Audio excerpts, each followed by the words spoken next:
Daily Manna from the Torah by Dr. Ketriel Blad. Shalom friends, welcome to this fifth Aliyah of Parashat Tetzeh, when you go out.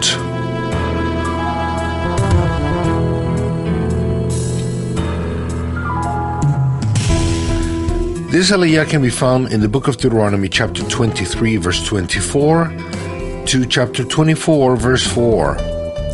Today's study is found in chapter 24, verses 1 through 4. When a man takes a wife and marries her, if he then finds no favor in his eyes because he has found some indecency in her, and he writes her a certificate of divorce and puts it in her hand and sends her out of his house as she departs out of his house, and if she goes and becomes another man's wife, and the latter man hates her and writes her a certificate of divorce and puts it in her hand and sends her out of his house, or if the latter man dies, who took her to be his wife, then the former husband, who sent her away, may not take her again to be his wife after she has been defiled, for that is an abomination before the Lord. And you shall not bring sin upon the land that the Lord your God is giving you for an inheritance. Is divorce permitted? A Jewish wedding is only valid if it is performed under a chuppah. In the same way, a Jewish divorce is not valid without a get, a bill of divorce. A wedding for the sons of Noach is valid if it is made under an authorized personality of his nation. During the Second Temple period, there were two main interpretations of the word indecency.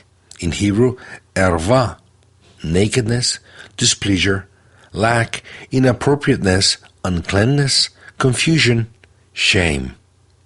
On the other hand, we have the understanding from the house of Hillel, which says that a man can divorce his wife for anything that bothers him, even if it's just that she burns his food. The house of Shammai was stricter. He only permitted divorce when there was improper sexual conduct by the woman. The author of Sefer HaChinuch considers that the bill of divorce, which is called a get, represents the balance between those who do not permit divorce at all and those who permit divorce by the man saying only one word, for example, go. In Matthew 19, verses 3 to 10, it's written, Pharisees came to him testing him and saying, Is it lawful for a man to divorce his wife for any reason at all? He answered, Haven't you read that he who made them from the beginning made them male and female, and said, For this cause a man shall leave his father and mother and shall join to his wife, and the two shall become one flesh? So that they are no more two but one flesh. What therefore Elohim has joined together, don't let man tear apart. They asked him, Why then did Moshe command us to give her a bill of divorce and divorce her? He said to them, Moshe, because of the hardness of your hearts, allowed you to divorce your wives. But from the beginning it has not been so. I tell you that whoever divorces his wife, except for sexual immorality, and marries another, commits adultery. And he who marries her when she is divorced commits adultery. His Talmidim said to him, If this is the case of the man with his wife, it is not expedient to marry. Here we see how Yeshua comes into the discussion between the house of Hillel and the house of Shammai. He says that the house of Shammai has interpreted the Torah correctly. We can draw some conclusions from this passage. Number 1, divorce is not the Eternal's original intent for man. Number 2, divorce was permitted by the Eternal, not commanded. Number 3, the Eternal permitted divorce because of man's hard heart. Number 4, divorce with the purpose of remarrying cannot be just for any reason. Only if the reason is something improper. In Hebrew, ervat davar, which is translated as sexual immorality in Matthew 19, verse 9. The expression ervat davar some unseemly thing, is the key to this whole discussion. The question that they asked a rabbi was, is it lawful for a man to divorce his wife for any reason at all? Which was Hillel's interpretation, who understood the expression ervat davar to mean anything at all.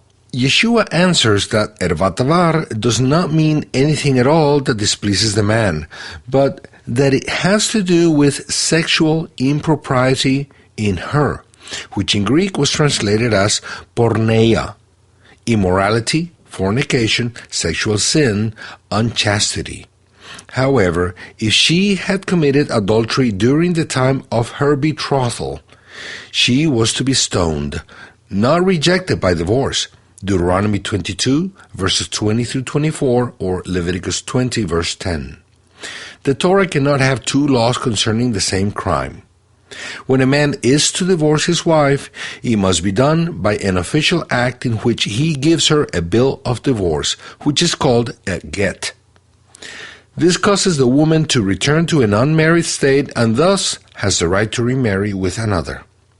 The bill of divorce is an official legal document that gives the woman the right to remarry. Without a get, she would be an adulteress if she were to be united with another man. According to Yeshua's answer in Matthew 19, verse 9, a man does not commit adultery when he divorces one woman and then marries another if there was sexual behavior found in his first wife that was improper, ervat davar. The expression ervat davar is also found in the previous chapter of this parasha, Deuteronomy 23, verse 14, where it is referring to human excrement, which could not be visible in the presence of the Eternal, neither in nor outside of the war camp. If it were visible, it would be something inappropriate for the heavenly presence. We can then summarize the whole thing by saying that the expression ervat davar in chapter 24 is not talking about any behavior at all by the woman, as determined by the man's whim.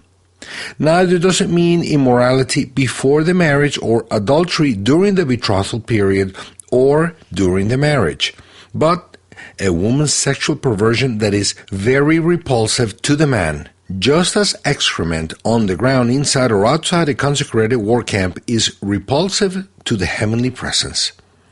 According to Yeshua's teaching in Matthew 19, where he is explaining the text of Deuteronomy 24, divorce is permitted among those whose hearts are hard, when the spouse has a behavior of sexual perversion. However, every divorce causes tears in heaven, Malachi 2, verses 13 through 15.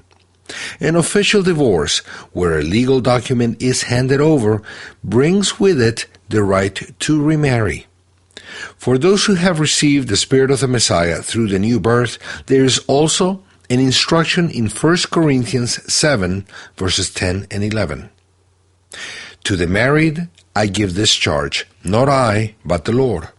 The wife should not separate from her husband, but if she does, she should remain unmarried, or else be reconciled to her husband, and the husband should not divorce his wife.